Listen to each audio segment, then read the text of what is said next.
Hello and welcome to the Darkest Hour Impressions. My name is Miss Crime, bringing you a brief summary of the first hour of Middle-earth: Shadow of Mordor. So let's start with the story, and there's not a hell of a lot I can tell you about the story. One, because I've only played the first hour of the game, and two, because I don't want to give away any spoilers, but I can tell you how the story's set up. And the setup is that it's set somewhere between the Hobbit movies and the Lord of the Rings movies, so it's still a prequel to Lord of the Rings, and basically it's an uprising tale of Sauron. Sauron is the main enemy of this game. You play as Talion, a ranger of Gondor who's responsible for guarding the Black Gate of Mordor. Sauron has done you a great wrong, and which has enabled you to have the powers of a wraith, or have wraith abilities. So you not only play as Talion, you also play as the Elf Lord Wraith. In my opinion, that is just a way to set up Eagle Vision or Detective Mode, which brings us on nicely to gameplay. As I mentioned, Eagle Vision and Detective Mode are traits of the Batman Arkham and the Assassin's Creed series.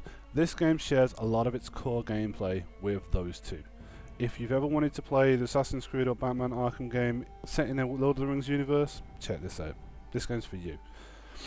So, why should we pick this one? Is it any different? Is it better? Is it worse? Well, my first impression is that this can hold its own against those. So, while it does share all the core elements, you know, it's third person, it's open world, you can climb up the side of buildings, roam about on rooftops, you've got free-flowing combat, which is awesome, the combat is. You've got collectibles, side missions, main missions, and all that business. All of that set in the Lord of the Rings universe is enough to justify this game. However, it does have a unique mechanic, which is the Nemesis system. The Nemesis system basically is that every enemy you encounter that you don't kill, or maybe that kills you, will remember you. You will have some kind of interaction with that enemy, some dialogue interaction with that enemy, meaning that if you get killed, you are going to meet that enemy again on the battlefield, because that enemy will now be promoted. For killing you, you are wanted, you know, you're notorious. And if an enemy kills you, if you die, they will be promoted, they will have minions, they will have intel for you to get, and it pretty much makes every interaction with every enemy really meaningful and could possibly change the story, not dramatically, but just dynamically, and just means that every encounter makes a difference, and it feels like it's really tackling that grinding situation. It makes every enemy feel unique, and they do. They all look fantastic, they all sound fantastic, which brings us on to graphics and audio, both of which are done very well here. Tremendously high standards for both. Everything from textures to models to lighting, ambience, shadows. It's all done really well. There's no complaints for the graphics.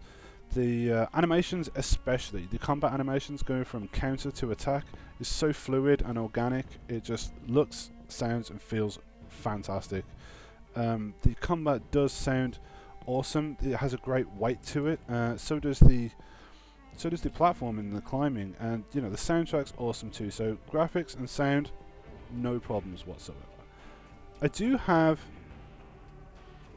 a slight issue with the environment. Not that there's anything wrong with the actual platforms and the things you interact with.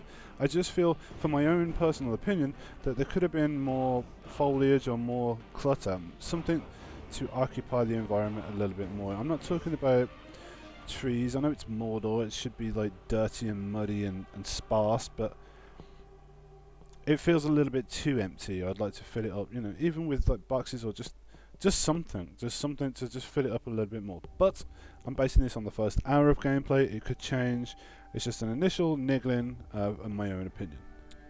But other than that, first impressions are good. Yeah, I mean, I will carry on playing this, and I will bring you a full review once I've completed the game. However, I can honestly say that if you are a fan of Assassin's Creed or Batman Arkham, and you like Lord of the Rings, check it out. Honestly, I don't think unless they fuck it up halfway through the game, it's familiar gameplay with new mechanics in Lord of the Rings. you can't really go wrong with it. I'm enjoying the hell out of it, and I'm going to continue playing it.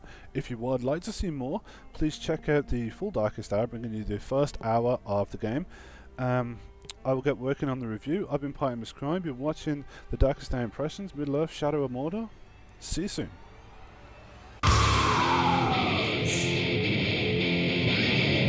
Yeah,